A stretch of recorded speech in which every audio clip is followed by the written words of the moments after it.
Buenas tardes, estimados estudiantes. Vamos a dar inicio al taller. Francisco Vega, coordinadora del programa de contabilidad y finanzas de la Universidad de San Martín de Porres, de la Unidad de Producción Académica, y seré la moderadora el día de hoy. Hago extensivo el saludo al doctor Juan Andreu Cano Gómez, decano de la Facultad de Ciencias Contables, Económicas y Financieras de la Universidad de San Martín de Porres, al doctor Sabino Talla, director de la Escuela Profesional de Contabilidad y Finanzas, al doctor Juan José Flores Cueto, director de la UES Virtual, y al doctor Rafael Garay Antonia, jefe del Departamento Académico de la Universidad de San Martín de Porres. Asimismo, le doy el uso de la palabra a la magíster Luz Toribio Valchi, coordinadora general de carreras de cuidado, quien dará apertura al taller práctico. Bienvenida, mi Luz. Gracias. Buenas tardes, docentes, estudiantes, doctor Mena, que ustedes están acompañando. Con gusto saludamos y darles la más cordial bienvenida. Continuamos con nuestras actividades extracurriculares y de formación continua para todos nuestros estudiantes. El día de hoy vamos a recibir un taller práctico de declaración jurada anual del impuesto a la renta, ¿no? Para quienes forman parte de las entidades contables y económicas. En efecto, es un tema muy importante, más aún cerca a las fechas de registro de esta declaración. Entender especialmente la dinámica tributaria, pues no solo es un registro académico, sino es una herramienta no vital para todos nosotros que hacemos un rol profesional, ético en nuestra sociedad. Pues espero que estoy más que segura de que este espacio va a ser muy enriquecedor, ¿no? Vamos a conocer seguramente nuestros términos, nuestros procesos, ¿no? Y sobre todo nuestro compromiso, ¿no? Como ciudadanos para siempre cumplir nuestro rol y estar bien asesorados respecto a este proceso. Así que sin más preámbulos, iniciamos nuestra actividad.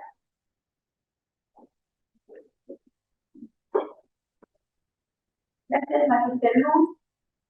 Procedemos a la lectura al bien. El desarrollo del caso práctico y simulación va a estar conformado por mejor dicho, el doctor John Hitler Mena. Él es licenciado en Administración de Empresas y bachiller en Derecho con un MBA gerencial por Centrum Católica 13 en Chiclana. Magíster en Tributación y doctor en Administración. Actualmente es doctorando en Tributación con enfoque en Fiscalidad, Economía Digital y Gestión Pública. Desde el 2011 trabaja en una entidad del Estado, desempeñándose en resolución de recursos impugnatorios, auditoría y normas de precio de transferencia. Ha obtenido primeros puestos en concursos de artículos científicos 2023 y 2024 y actualmente es docente en la maestría en tributación en una universidad de Derecho. Adelante, doctor. Gracias. Fuertes aplausos para el rector, por favor. Buenas tardes. Bueno, como el taller es netamente práctico, vamos a ver en la práctica lo que es una declaración jurada, pero previamente vamos a ver los conceptos, ¿no? Y como veo que en el auditorio hay gente muy joven, quiero partir de la premisa que en el Perú, de acuerdo al marco legal vigente, tenemos pues nuestra norma constitucional que establece los parámetros que debe seguir el legislador ordinario para establecer normas tributarias, ¿ok? Y dentro de esos parámetros encontramos principios, que como lo decía Robert Alexis, los principios son mandatos de optimización, que se van a aplicar en la medida que las posibilidades fácticas o jurídicas lo permitan, ¿no? Y esos principios constitucionales que tenemos en el artículo 74 de la Constitución son principio de legalidad, solo por ley, ¿ok? Y ese principio de legalidad nació pues en Inglaterra, ¿no? En esa Carta de Derechos, ¿no? De 1215, donde el rey Juan Sin Tierra pues quiso recaudar fondos y afectó los derechos fundamentales de los varones del rey. Básicamente la libertad y un derecho fundamental que es el derecho al patrimonio. Los varones se sublevaron y le hicieron firmar al rey esa famosa carta, ¿no? La Carta Magna de 1215, donde se dieron los primeros indicios de ese principio de legalidad, y posteriormente, con el Bill of Rights, en 1689, se estableció ya plenamente ese principio de legalidad. ¿Qué quiere decir? Que solo por ley se pueden establecer tributos, es decir, establecer cargas patrimoniales a los ciudadanos. ¿Para qué? Para solventar el gasto público, ¿no? Y posteriormente, ese principio de legalidad se ha ido flexibilizando. Hoy en día, ya no solamente es potestad del reglamento, del Congreso de la República establecer normas tributarias, sino también nuestra Constitución establece una reserva de ley relativa que el Poder Ejecutivo, en virtud del artículo 104 de la Constitución, también puede legislar en materia tributaria. ¿Ok? Por eso se dice un principio de legalidad relativa, ¿no es cierto? Porque también el decreto legislativo, que es una norma de rango de ley, también puede crear normas tributarias. Pero el Tribunal Constitucional ha ido más allá, que ciertos aspectos del tributo también pueden estar contenidas en una norma infralegal, como es el decreto supremo. ¿Ok? Principio de legalidad. Después tenemos reserva de ley, que los elementos del tributo tienen que estar en la ley. Principios de derechos fundamentales, ¿no? Por ejemplo, la SUNAT puede exigir que nos den información personal o que viole nuestra intimidad en un proceso de fiscalización. Pues la respuesta es no. El Tribunal Constitucional le puso un límite a la administración tributaria. En un expediente justamente nacido en Chiclayo, de donde yo soy, ¿cierto? Un empresario viajó con un acompañante al extranjero y la SUNAT le dijo que le dé el nombre de la persona con la que había viajado. Entonces, el empresario puso una acción de amparo y el Tribunal Constitucional le estableció un límite a la administración tributaria. Tú no puedes requerir aspectos que no estén vinculados con la obligación tributaria. Y si quieres solicitarlo, tienes que motivar cuál es el nexo causal entre esa información y aspectos vinculados con la determinación de la obligación tributaria. Si no existe esa vinculación, pues no puedes pedirlo. ¿Ok? Entonces, respeto a los derechos fundamentales. Otro principio es que el tributo no puede tener efectos confiscatorios. Y el Tribunal Constitucional ha establecido que ese principio es un principio jurídico indeterminado, que se tiene que evaluar en cada caso en concreto. O sea, el contador debe determinar cuál es la afectación patrimonial del tributo en un caso en concreto, no de manera general y abstracta. Pero sí se definió que de manera general y abstracta aquí en el Perú se podría decir que un tributo es confiscatorio cuando afecta más allá del 30%. En Europa, por ejemplo, es el 50%, porque el estado de bienestar en Europa es mucho mejor que en Perú, ¿no? Los servicios públicos son de primera calidad. Entonces, aquí en el Perú, el Tribunal Constitucional ha establecido que es 30%. Otro principio es el principio de igualdad, que debe entenderse que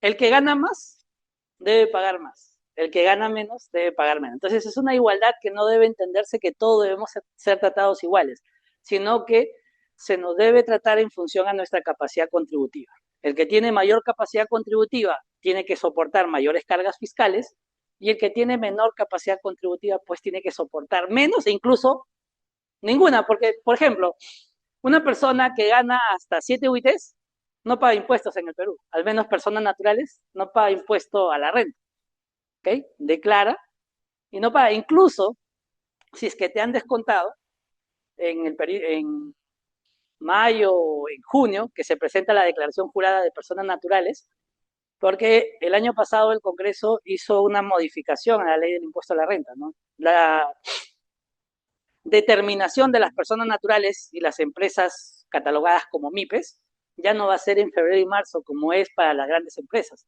Ahora van a declarar ¿cuándo? En mayo y en junio. Eso se está dando desde el año pasado. Entonces, todos aquí entiendo que declaran renta de personas naturales. Por eso no se preocupen, no tienen que declarar ni en marzo ni en abril, ahora se declara en mayo y en junio. Incluso el formulario de este año recién va a ser publicado por la Administración Tributaria en este mes, en marzo. Y a partir de esa publicación pueden declarar su impuesto, pero vamos a hacer digamos, un ejemplo sobre la base de una declaración real que podemos ingresar accediendo con la clave SOL. Y en este caso va a ser mi declaración, ¿no? Para que sea más práctico y más real. Entonces, esos son los principios, pero las normas constitucionales se caracterizan por ser normas abiertas y que se pueden adaptar a cada realidad en concreta de la sociedad.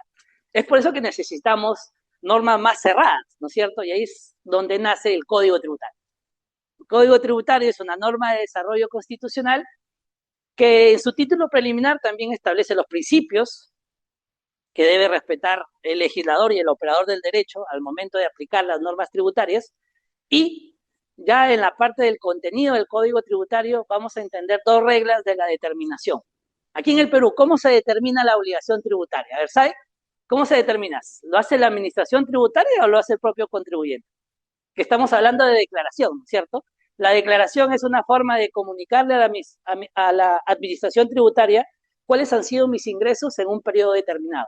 Y si hablamos de impuesto a la renta, pues el impuesto a la renta se determina y se declara una vez vencido el ejercicio, ¿no es cierto? En mayo y en junio vamos a declarar que el ejercicio 2025, ¿ok? Entonces, ¿cómo se declara en el Perú? ¿Siempre va a ser la administración tributaria? A ver, ¿tú qué querías hablar? ¿Cómo se determina el impuesto aquí en el Perú? La señorita quería hablar, ¿no? A ver, ¿no? Ah, parecía.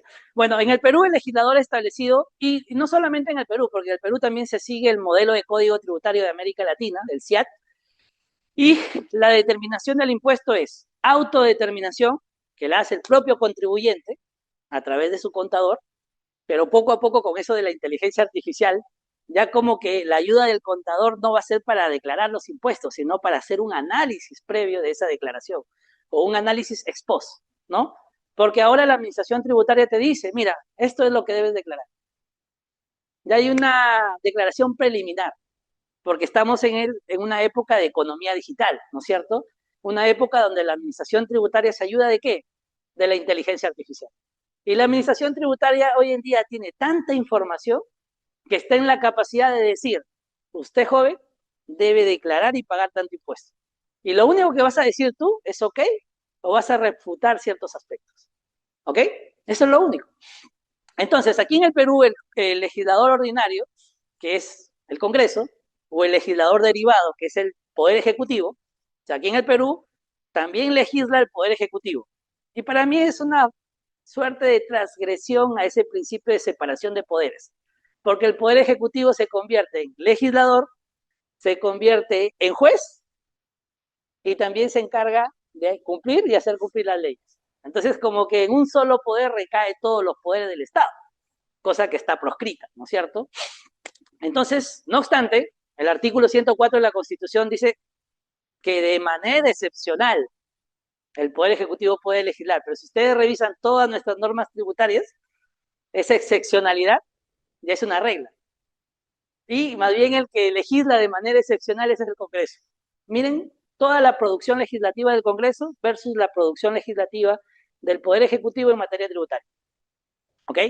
Eso se ha originado por la flexibilización de ese principio de legalidad que nació en Inglaterra y posteriormente se ha ido dimensionando a todos los países ya con cierta flexibilización, ¿no? En casi todos los países el Poder Ejecutivo puede legislar en materia tributaria, siempre y cuando exista una delegación expresa del Congreso a través de una ley autoritativa, en el caso del Perú, de acuerdo al artículo 104 de la Constitución. Entonces, en nuestro Código Tributario se establece de manera expresa que la declaración lo hace el contribuyente, ¿ok? Y casi el universo de declaraciones se hacen primero por el contribuyente. ¿Pero esa declaración es definitiva? No. La administración tributaria, en el ejercicio de su facultad fiscalizadora, puede verificar que se haya determinado la correcta cuantía del impuesto. ¿Cómo? De dos maneras. De manera inductiva, que no es vinculante, ya hay un informe de la administración tributaria que se ha establecido que las acciones inductivas y las esquelas no son acciones de fiscalización en sí mismas. ¿Ok? ¿Cómo se materializa o se concretiza la facultad de fiscalización de la administración? Es a través del procedimiento de fiscalización, que se inicia con una carta y un primer requerimiento, que puede ser parcial, definitiva. Hoy en día, en el contexto digital, fiscalización electrónica, que ya está regulada, pero aún no se ha aplicado. ¿Okay? Está digamos, en la fase de su plena aplicación. Pero sí, las fiscalizaciones parciales y las definitivas, en la práctica, terminan siendo electrónicas, porque todo se hace a través de la mesa de parte virtual de la administración tributaria. Entonces, quiero partir de esa premisa. En el Perú, la determinación del impuesto lo hace primero ustedes, los contadores. ¿Ok? Ese es digamos, el gran trabajo y la gran labor que tienen ustedes. Pero, poco a poco, a través de lo que se está produciendo hoy en el país y en el mundo, la interacción de las funciones públicas con la inteligencia artificial, ya en otros países ya está plenamente aplicado, incluso en España ya hay regulación. Aquí en el Perú se está aplicando, pero no hay regulación. Falta la regulación. Entonces, ya la actividad del contador va a ser básicamente para hacer ese análisis, porque la administración tributaria ya lo va a dar, como van a ver ahorita que entremos a la práctica. Ya, al menos en personas naturales, ya la administración tributaria te dice, estos son tus ingresos. Si tienes más, adiciónalos. Y si quieres contradecirlo, pues tienes que hacer una reclamación, ¿no? Pero ya te dan una declaración prellenada. ¿Y eso es gracias a qué? A que la administración tributaria está utilizando todas las facultades, todos sus sistemas, todo lo que tiene a su alcance a través de la inteligencia artificial para decir, joven, usted tiene que declarar esto. Y ahorita vamos a ver. Entonces, pero esa declaración no es definitiva. Esa declaración puede ser verificada por la administración tributaria y si se detecta que no se ha determinado la correcta cuantía del impuesto, pues la administración tributaria, en el ejercicio de su facultad fiscalizadora, artículo 62 del Código Tributario, puede determinar una mayor cuantía o también una menor cuantía. No en todos los casos se determina una mayor cuantía. Por ejemplo, recientemente hemos tenido un caso que ha llegado hasta la Corte Suprema. La administración tributaria a una minera le determinó una menor obligación del impuesto a la renta, consecuentemente un mayor saldo del ITAN, pero le dijo, ya prescribió. Y la Corte Suprema le dice, no, no ha prescrito, porque recién cuando le notifica la RD que hay una menor cuantía del impuesto a la renta, nace el crédito del ITAN, ¿no? ¿Se dan cuenta? Esa es también otra función de los órganos del Estado, también a veces corregir ciertas interpretaciones incorrectas que puede hacer tanto la administración tributaria, el tribunal fiscal, incluso los jueces de instancias inferiores.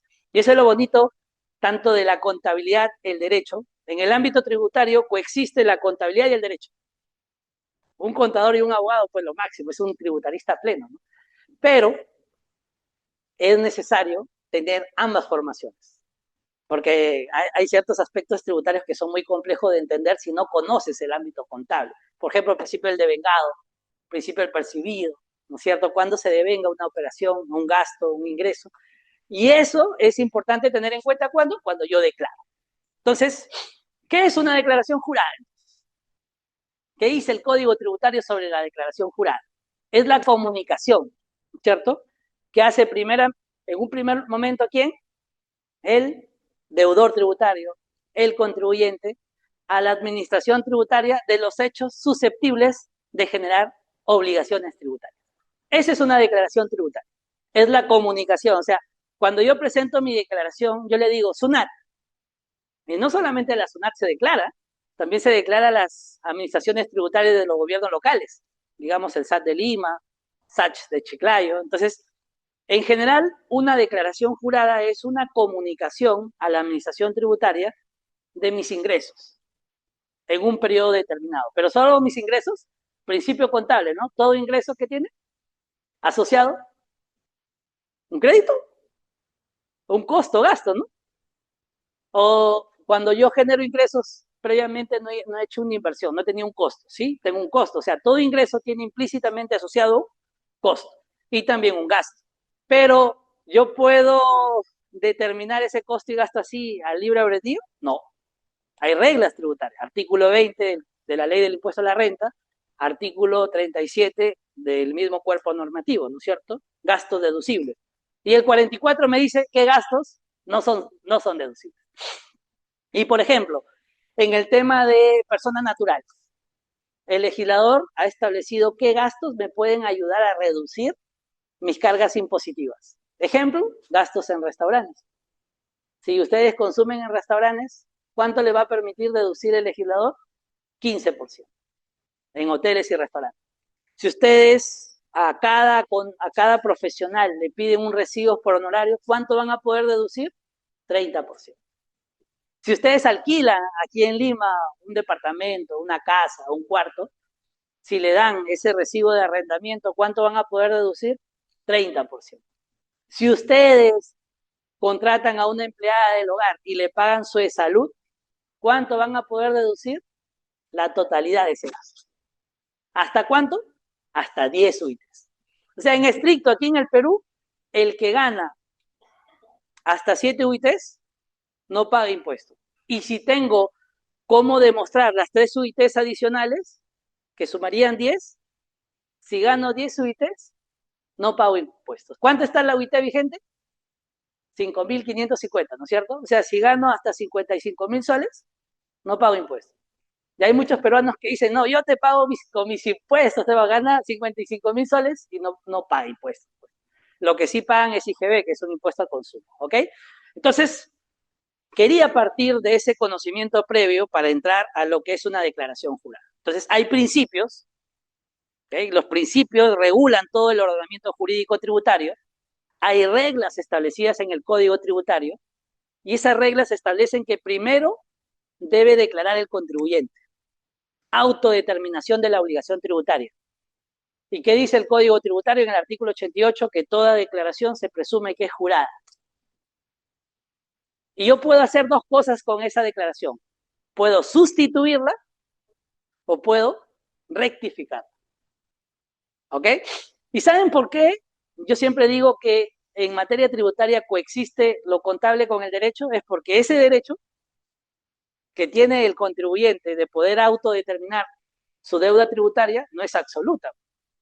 Ni ningún derecho fundamental es absoluto, tiene límites. Y un límite es cuando yo declaro una obligación tributaria menor o que no se ajusta a la realidad. Y hoy en día, en un contexto donde existe inteligencia artificial, donde existe un gran volumen de información, ¿ustedes creen que sería fácil engañarle a la administración tributaria cuando todo es electrónico? Todo es comprobantes electrónicos.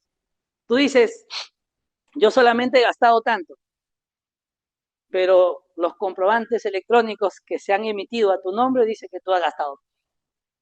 Y hay 3 formas de manifestación de riqueza.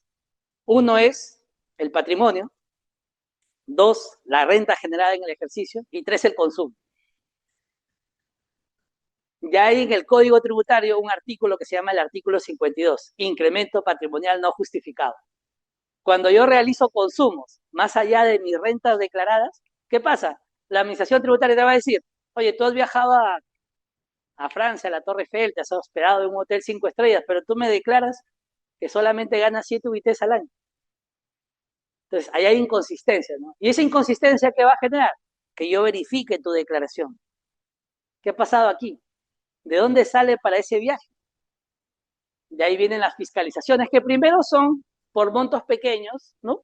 Digamos hasta 50.000, 100.000 soles, se hacen acciones inductivas, esquelas, que tienen por finalidad que un gran volumen de contribuyentes, con la sola comunicación de la administración tributaria, ya puedan rectificar esa declaración que le hicieron mal. Pero si el volumen de la cuantía del impuesto dejada de pagar, esa cuantía del impuesto dejada de pagar es muy alto, ya no solamente te voy a hacer una acción inductiva y una esquela, sino que voy a pasar a una fiscalización. Por eso es importante que cuando ustedes declaren la realidad de los hechos económicos que están poniendo de conocimiento de la administración tributaria. Porque en la declaración, ¿qué le interesa a la administración? Le interesa que solamente ustedes comuniquen esos hechos económicos susceptibles de ¿qué? De generar obligaciones tributarias, aún estando inafectos. Por ejemplo, yo puedo generar un ingreso que está inafecto, una CTS, ¿ok?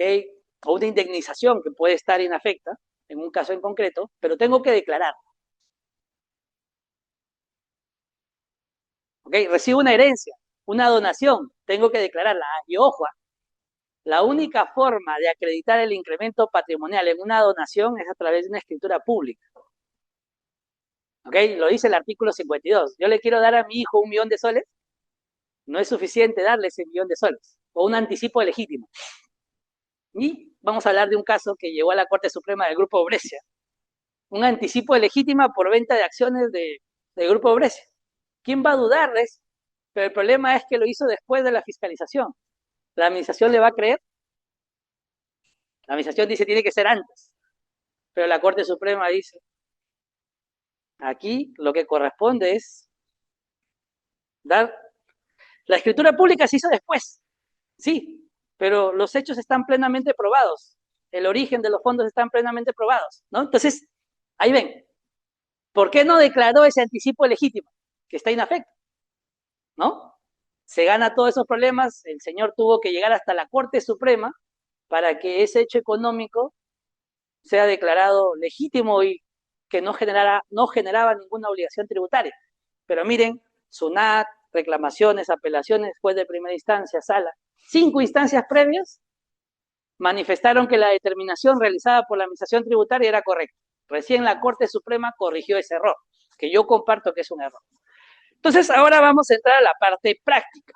Ya vimos los principios, ya vimos las reglas que están en el Código Tributario, ya sabemos que primero se autodetermina el propio contribuyente, ya sabemos que esa autodeterminación puede ser corregida por la administración tributaria a través de las acciones inductivas o un procedimiento de fiscalización. En las acciones inductivas, la rectificación es voluntaria, pero en una acción de fiscalización ya no es voluntaria. Ya la administración tributaria determina deuda, ¿y qué pasa si no pagas esa deuda determinada? ¿La SUNAT te dice, te espero que tú quieras pagarme? No. Aquí en el Perú la SUNAT goza de la facultad de autotutela. ¿Qué quiere decir? No necesitamos ir al Poder Judicial. El ejecutor coactivo puede cautelar sus propios actos a través de un procedimiento de cobranza cuántica. ¿Ok? Pero también hay garantías. Primero notifico una REC, te doy 7 días hábiles para que pagues, no pagas, y inicio el procedimiento de trabar medidas cautelares. Para entrar. Como les digo, vamos a hacer una declaración real. Vamos a ver mi declaración de impuestos del año 2024.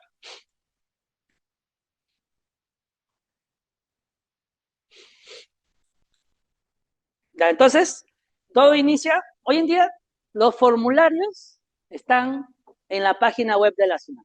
Ya no hay excusa para decir, no pude declarar, ya no hay formularios físicos, todos son formularios virtuales que año a año la administración tributaria crea a efectos de declarar el impuesto a la renta, tanto de personas jurídicas como personas naturales. Vamos a ver un ejemplo de personas naturales. ¿Ok? Entonces vamos a SUNAT, operaciones en línea,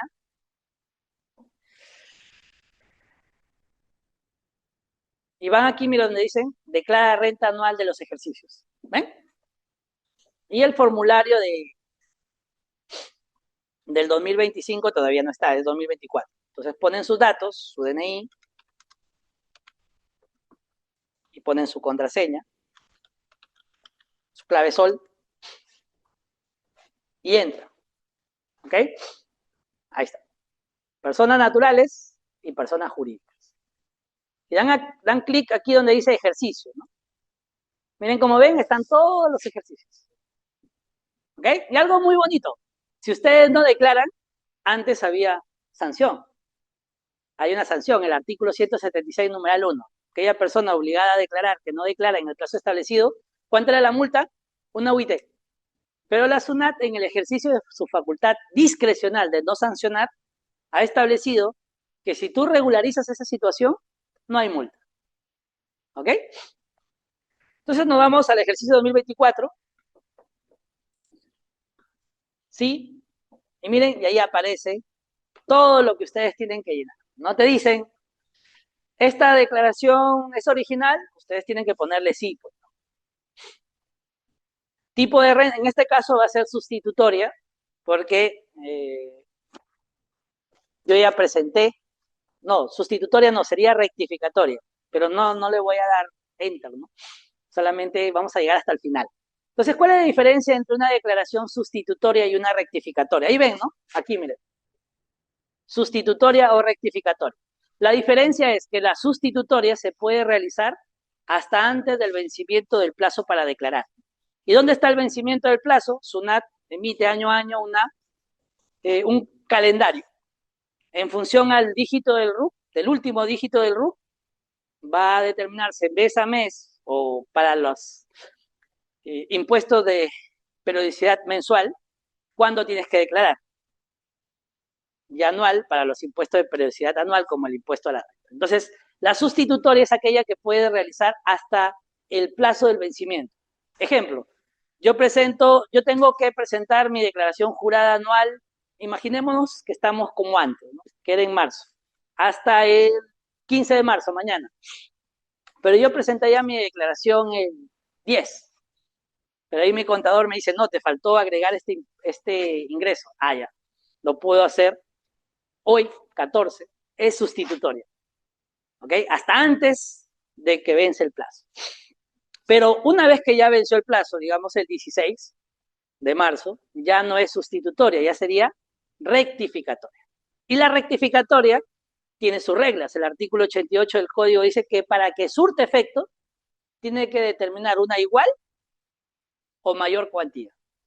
Si reduce la cuantía del impuesto, tienes que esperar 45 días hábiles para que la administración tributaria se pronuncie sobre la veracidad de esos hechos económicos que tú has tenido como sustento para hacer una rectificatoria. ¿Ok? Esa es la diferencia entre una sustitutoria y una rectificatoria.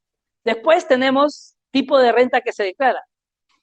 Primera categoría, segunda y cuarta. Entonces, los tipos de renta en el Perú son de tres tipos. Dos tipos, rentas pasivas y rentas activas. ¿Ok? Dentro de las rentas pasivas, que están la renta de capital, tenemos primera y segunda. ¿Ok? Y las rentas activas, que son la renta de trabajo, tenemos cuarta y quinta. Y la de tercera, que combina el trabajo más el capital. ¿Ok? La renta de primera es la que pagamos por el arrendamiento o subarrendamiento de muebles o inmuebles. La de segunda es la ganancia de capital. Por ejemplo, yo compro un inmueble a 100 y lo vendo a 200, esa ganancia de capital genera renta de segunda categoría. La renta de cuarta es la que se produce por el ejercicio individual de la profesión, arte u oficio. Y se tiene que generar, ¿qué? Un recibo por honorario. ¿Ok? Es el famoso recibo por honorario. Pero aquí en el Perú hay una renta que es de cuarta, legalmente, pero en los hechos, prácticamente es de quinta. ¿Cuál es ese tipo de renta? Los famosos trabajadores CAS, ¿no es cierto?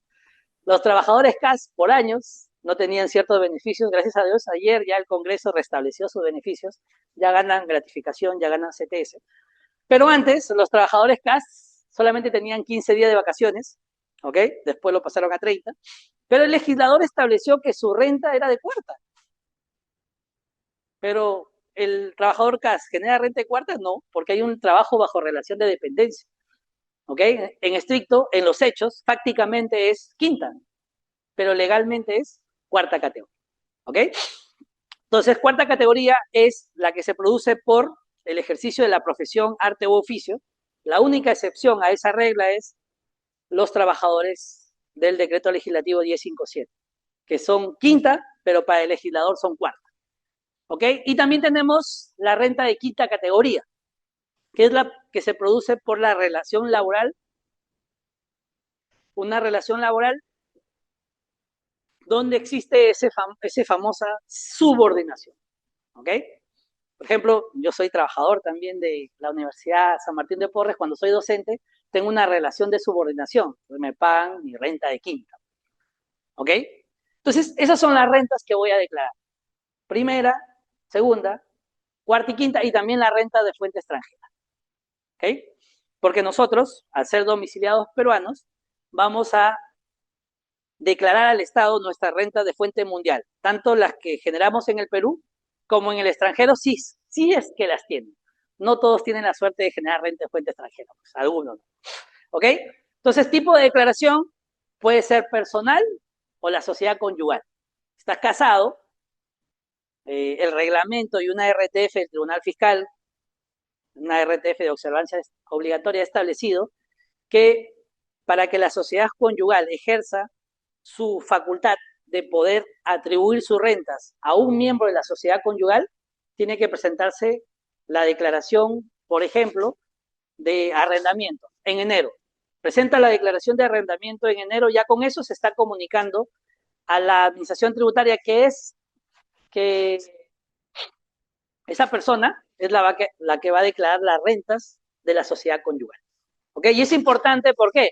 Porque si es que la sociedad conyugal, por ejemplo, ha declarado sus rentas, pero no las ha declarado todas, la administración tributaria, cuando le inicie un procedimiento de incremento patrimonial no justificado, le va a decir, sociedad conyugal, pero ¿quién declaró la renta? La esposa. Entonces, a ella le van a atribuir el 100%. De ahí la esposa se va a molestar, le va a decir, tú me pagas todos los impuestos al esposo.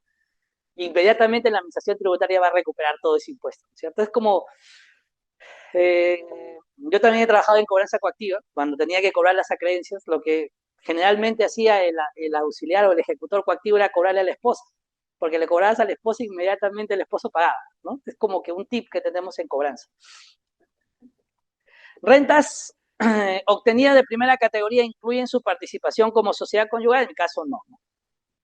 Tipo de documento, si es, digamos que ha participado tu sociedad conyugal, tienes que poner el dato de tu cónyuge. ¿Listo? Y miren, por ejemplo, yo he tenido recibo de arrendamiento de la cochera que pagaba, ¿no es cierto?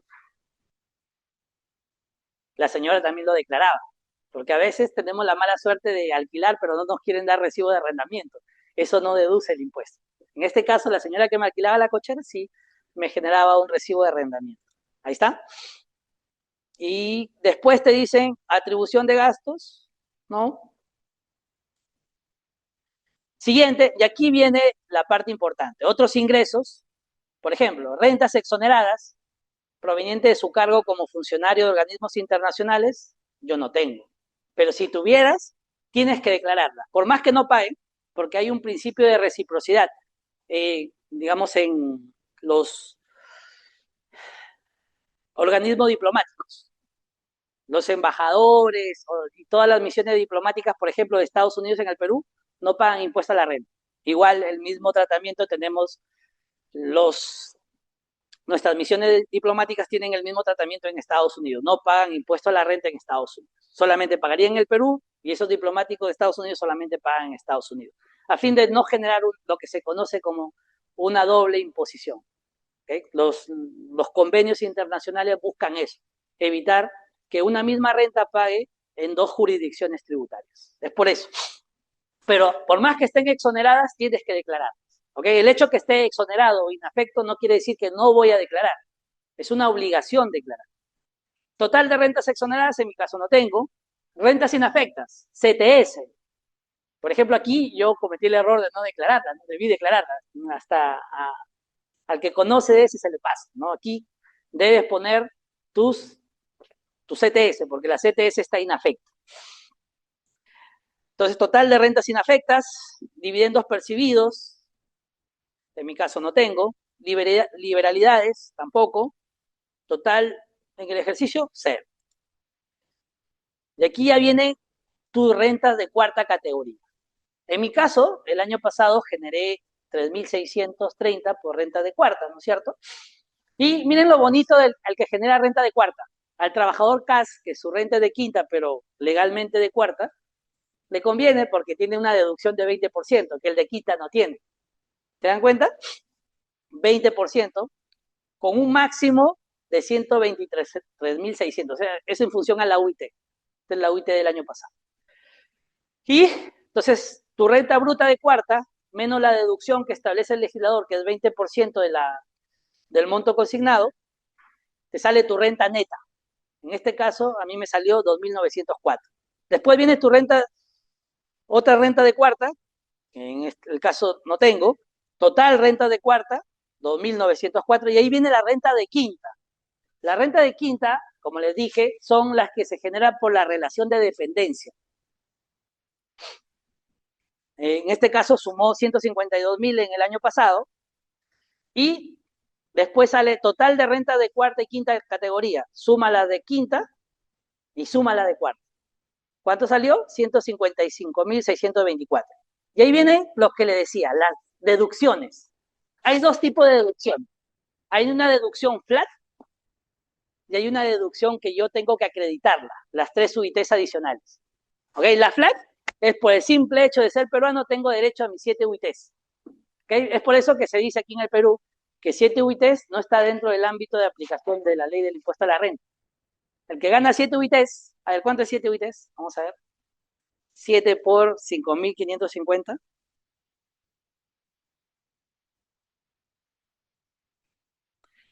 7 por 5.550. 7 por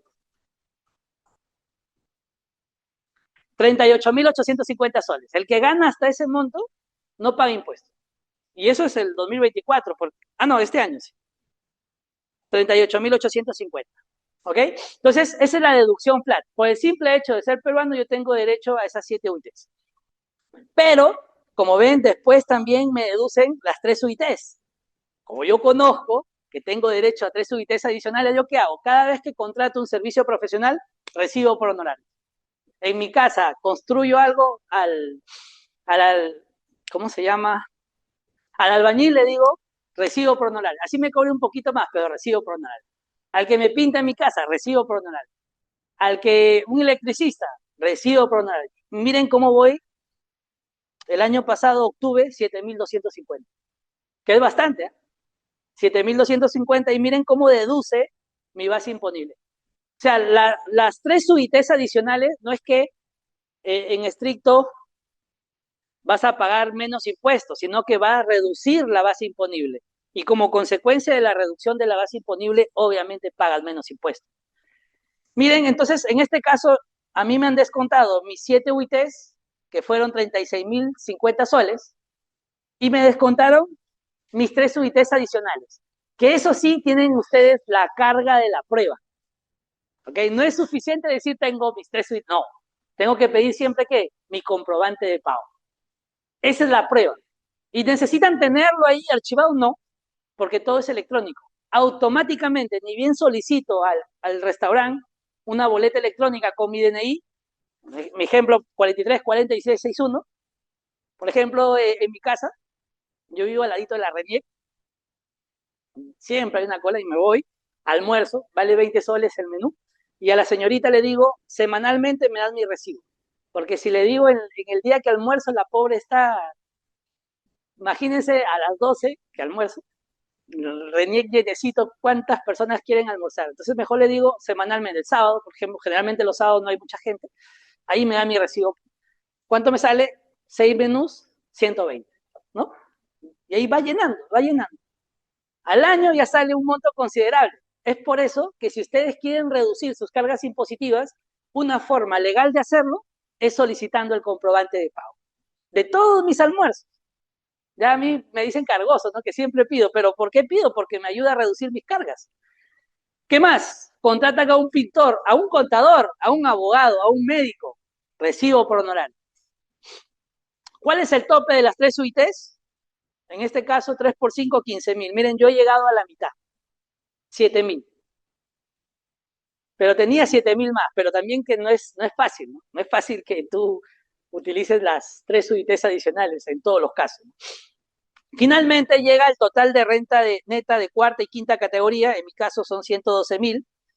Deducción por el ITF. El ITF también genera deducción. En mi caso yo generé el año pasado 12 soles de ITF. Y aprovechando, el ITF no tiene por función incrementar las cargas fiscales del Estado. No, el ITF tiene otra función. La función del ITF es que la administración tributaria conozca la trazabilidad del dinero. Ustedes todos, ingresan a su clave Sol, van al movimiento ITF y van a ver todo lo que ustedes han movido.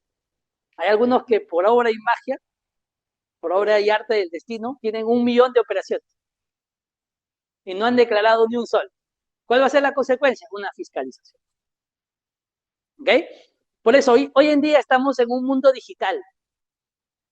La administración tributaria conoce todas las operaciones. El ITF nació para eso. El ITF no nació para recaudar. Mire, en un año yo generé 12 soles. O sea, la recaudación es nula para el Estado, pero la información es muy rica. El auditor lo primero que va a ver, ITF. ¿Cuánto has movido el año pasado? ¿Y qué va a ver el auditor? Ya, tú declaras 300.000 y tu ITF es 300.000. Ah, está bien. Pero tú declaras 300.000 y tu ITF es 1 millón. Ah, primera alerta. ¿Ok? Porque también puede ser que esos 300.000 se han movido. ¿Ok? No necesariamente es incremento patrimonial, pero ya hay una alerta. ¿Ok? Entonces, mi subtotal, renta neta de fuente extranjera no tengo. Total de renta, 102. Y miren, impuesto a la renta, 14.000 soles. O sea, ya el que gana más o menos 150.000, la renta neta en el Perú, el impuesto neto en el Perú es 10%, más o menos. O sea, 150.000, 14.000. Faltó un poquito para 15.000. Más o menos es así. Crédito por impuesto a la renta de fuente extranjera, como les decía, nosotros hemos firmado bastantes CDIs y una forma para evitar la doble imposición es que se otorgue un crédito por las rentas pagadas en el extranjero, por las rentas generadas y el impuesto pagado en el extranjero. Se otorga un crédito. En este caso, yo no he generado renta de fuente extranjera, no tengo ningún crédito. Entonces, mi impuesto total, ¿cuánto salió? 14.000. Pero en el impuesto a la renta, tu empleador te tiene que ir deduciendo. Miren, te tiene que ir reteniendo, perdón, el impuesto. Te retiene. ¿Cuánto me retuvo mi empleador? 15.199. Miren, lo bonito que haber generado mis 3 UITs adicionales, ¿qué hizo? Que me devuelve el Estado, ¿cuánto? 741. O sea, yo pagué impuestos el año pasado, no pagué. El Estado más bien me dio 741 soles. ¿Y qué puedes hacer tú? Decirle al Estado, a la SUNAT, devuélveme o aplícalo con una deuda que tengo. ¿Ok? Tiene 2 opciones. Devuélvemelo. Cuando presentan la declaración le va a salir un formulario de devolución. Tienen que decirle el número de cuenta, su CCCI y sus datos. Y ojo, y voy a terminar con un caso muy importante porque a una compañera de la SUNAT le hicieron el cuentazo de la devolución y le sacaron de sus cuentas como 12.000 soles. Pero eso al final, para que nunca lo hagan. ¿Okay? La administración tributaria nunca te va a llamar para decirte, oye, te doy un enlace de Meet, hay un nuevo apps. No, nunca. Los apps ya están determinados. De ahí les voy a contar esa anécdota. ¿Ok? Entonces, ¿yo qué pedí? Devolución. Y me devolvieron mis 741 soles. Y listo, y después van a validar, presente y pague, y terminaron su obligación tributaria. ¿Pueden recibir una devolución de impuestos? Sí. ¿Pero qué tienen que hacer? Pedir comprobantes. Cada vez que se van a un hotel, comprobante. Cada vez que se van a un restaurante, comprobante. Cada vez que contratan los servicios de un profesional, recibos por honorarios. Si tienen una empleada doméstica, páguenle el de salud, cumplen su función, porque si no le pagan la empleada doméstica al final de la relación laboral, presenta una demanda y le van a pagar todo de manera retroactiva. Así que mejor páguenlo de manera mensual y anual. Y lo más bonito, que le va a permitir deducir cargas impositivas. Ya hace 3 años que ya no pago impuestos. Más bien me devuelven, ¿no? Y te sientes feliz, pero ya conforme también generas más ingresos, trabajas en más universidades, ya comienza a incrementarse. Creo que el otro año sí, así haga esto, voy a pagar, pero igual voy a pagar un poquito, no voy a pagar mucho. Y así, señores, eso es la declaración de renta de personas naturales. No es difícil y como les digo, la economía digital permite que la administración tributaria ya prácticamente le diga, yo no he llenado nada, todo está. Solamente, ¿cuál es mi función? Decirle que es correcto. Y si no es correcto, pues hay opciones para reducir esos números, ¿no es cierto? Pero tengo que acreditarlo. Porque recuerden algo, yo sé que están en contabilidad, pero siempre, supletoriamente, al Código Tributario se aplica el Código Procesal Civil. Artículo 196. Quien alega un hecho tiene que probar. ¿Ok? Salvo que la ley establezca una condición diferente, todo aquel que alega un hecho que sustenta su pretensión tiene que probar. ¿Ok? Y en materia tributaria todo gira en relación a la probanza de los hechos y a la valoración de los hechos. ¿Ok? Ahí se genera todo el conflicto. Probanza de los hechos, valoración de los hechos y posteriormente la interpretación de la autoridad de las normas tributarias. La primera interpretación de la SUNAT, la segunda del Tribunal Fiscal, con esa se agota la vía administrativa. Después viene la interpretación judicial, que acaba en la Suprema, pero ahí tampoco se agota. Vamos al Tribunal Constitucional, ¿no? Que ya el Tribunal Constitucional está estableciendo precedentes muy importantes que deben ser tomados en cuenta por la Administración Tributaria del Tribunal Fiscal, conforme lo establece el artículo 7 del Código Procesal Constitucional. Hoy en día, las normas están interrelacionadas. No solamente tengo que leer mi código tributario, porque en el código tributario no voy a leer que un precedente del Tribunal Constitucional es vinculante, así sea una sentencia, vincula. No sé si han leído la reciente sentencia del Tribunal Constitucional sobre los plazos de suspensión y prescripción. ¿Qué dice la ley? Artículo 46. Se suspende el plazo de prescripción cuando yo interpongo un reclamo, una apelación, una demanda contenciosa. Y si el reclamo es declarado nulo, en tanto se dé dentro del plazo de prescripción, esa nulidad no afecta a la prescripción. O sea, en estricto, las deudas tributarias nunca prescriben para el legislador. ¿Pero qué dice el Supremo Intérprete de la Constitución? No, un acto nulo no puede producir efectos. Consecuentemente, ese contribuyente que había sufrido 2 o 3 actos nulos en el ejercicio de su derecho a impugnar resoluciones que le causan agravio, consiguió que su deuda finalmente sea declarada prescrita. ¿Pero por quién? Por el Tribunal Constitucional. Tampoco que es fácil llegar al tribunal. Tienes que activar lo que se conoce la jurisdicción negativa de la libertad. Entonces, lo que quiero terminar diciéndole es que en el ámbito tributario hoy en día coexisten normas, Código Tributario, Código Procesal Civil, Código Procesal Constitucional, y también coexisten las normas contables, ¿no es cierto? Las DIF, las NIC. La Corte Suprema ha dicho que las normas contables no son fuente del derecho tributario. En estricto no están en el título preliminar del código, no están, pero sí son fuente del derecho tributario, sí son. ¿Por qué? Para saber antes de la modificación del artículo 57, ¿cómo sabíamos o qué entendíamos por principio del devengado? Teníamos que irnos a las normas contables, ¿no es cierto? Recién con la modificación del 57 ya el legislador estableció qué se debe entender por devengado. Y así, hay muchas cosas que las normas contables o muchas regulaciones en las normas contables que ayudan a una mejor interpretación de la norma tributaria. Por lo tanto, discrepando de la Corte Suprema, considero que las normas contables también son fuente del derecho tributario, porque en el derecho tributario coexiste normas contables y normas jurídicas. Y para finalizar, quiero decirle que ustedes son los primeros aliados de la administración tributaria y si cumplen su rol de aliado de la administración tributaria, miren lo que pueden obtener, una devolución de impuestos. Lo único que tienen que hacer es siempre pedir comprobante de pago. Es fácil. Obviamente que involucra tomarse un poquito de tiempo, tu DNI, todo, unos 5 o 10 minutos adicionales. Pero al final del ejercicio van a obtener sus 700, sus 1000 soles. Hay algunos que les devuelven 2000 soles, que gastan más, con comprobante de pago. ¿Ok? O sea, ¿cuánto le devuelva de perder ustedes? Y también, obviamente, de sus ingresos. Si ganan 7 UITs, no le van a devolver nada, ¿no? Si ganan 10, puede ser, se acreditan esas 3 UITs adicionales. Y quiero concluir también diciendo que la declaración tributaria es una manifestación del deber constitucional de contribuir a las cargas fiscales.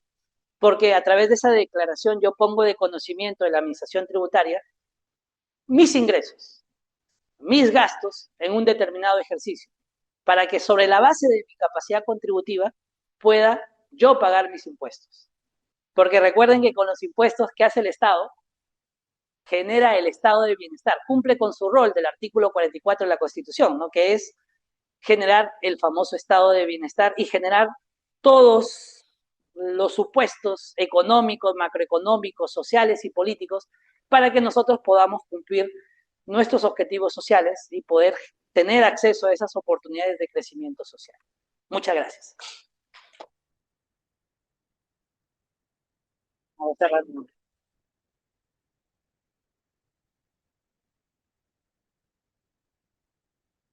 Ya está. No. Porque si no, me vaya. Ah, sí.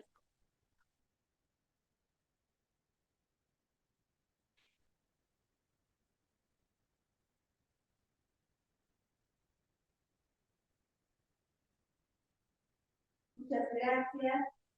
Vamos a la ronda de preguntas.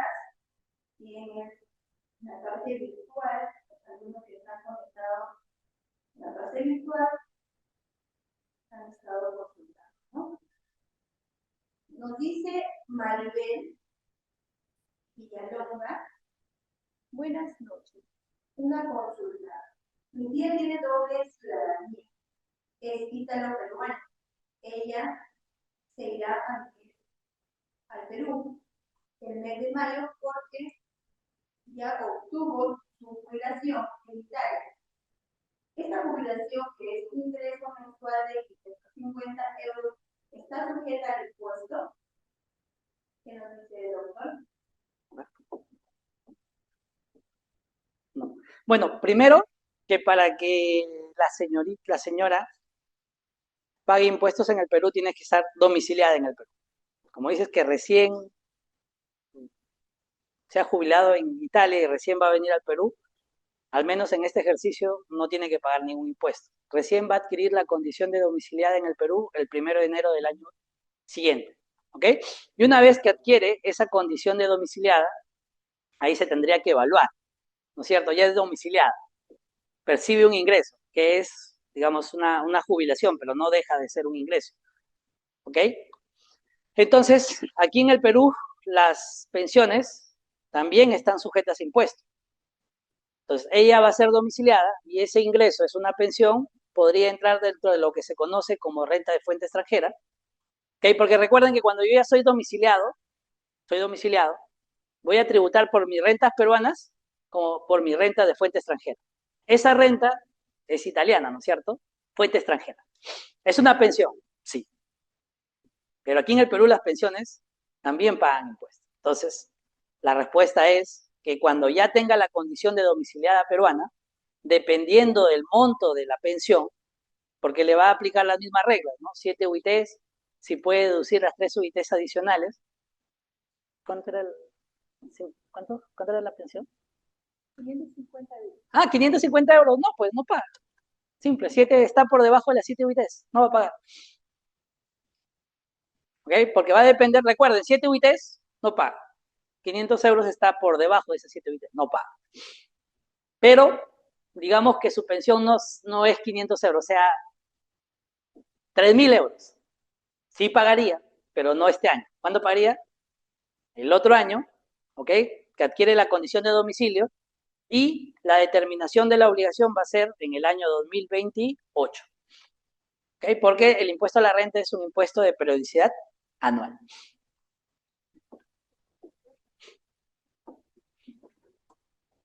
Gracias, doctor. La señorita Julie Garay también dice, buenas noches. Buenas tardes. ¿El pago de seguros de vida es deducible del pago de impuestos?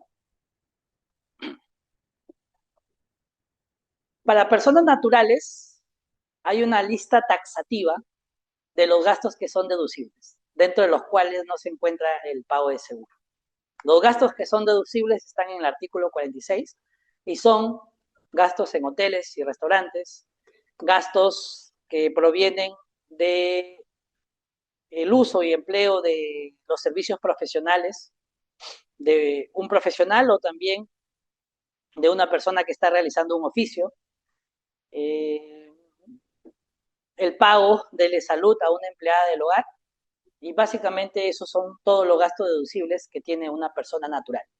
Antiguamente se podía deducir los gastos derivados de intereses hipotecarios, pero después el legislador dijo, está bajando mucho mi recaudación, y finalmente el sistema financiero no es un área que el legislador tiene que formalizar, ya está formalizado el sistema financiero. Si ustedes se dan cuenta, la deducción de los gastos para personas naturales está enfocado a áreas donde se busca formalizar. Les pregunto, aquí en el Perú, ¿la mayoría de profesionales giran sus recibos por honorarios? No, ¿no es cierto? Entonces, ¿qué busca la norma? Incentivar que nosotros exijamos, pidamos al profesional que me está prestando un servicio un recibo por honorario. ¿Y cuál es el incentivo que te da el Estado? Esto te va a permitir deducir tus rentas de trabajo. En el caso de las pólizas de seguro, ya es un área formalizada en el Perú. Es por eso que el legislador no lo ha puesto como un gasto deducible para personas naturales. No obstante, para personas jurídicas sí podría estar dentro del ámbito de la deducibilidad, pero los supuestos son otros.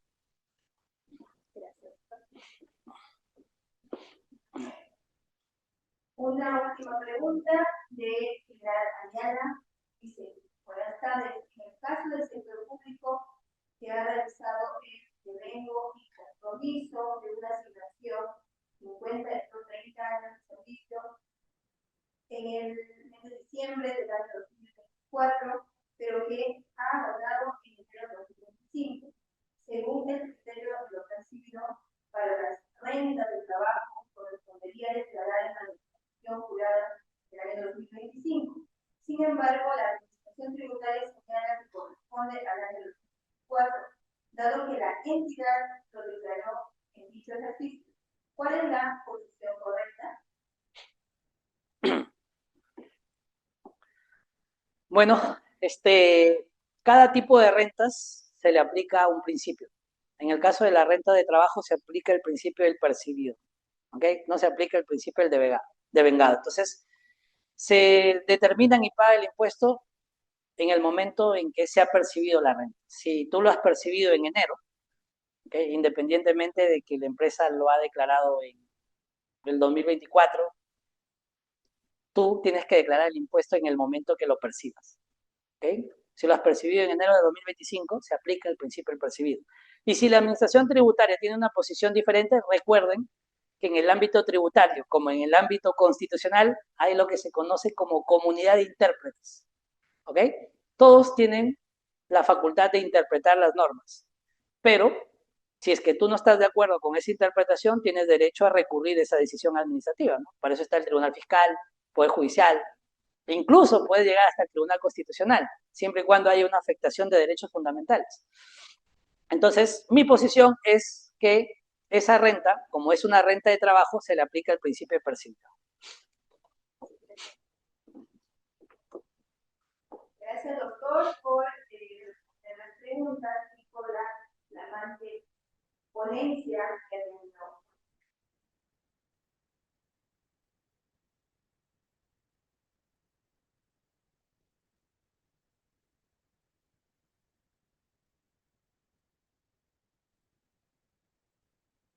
Bien, vamos a entregar el certificado al doctor John Hitler Mena Dávila por aceptar venir a la tarea tan importante de la declaración jurada del impuesto a la renta.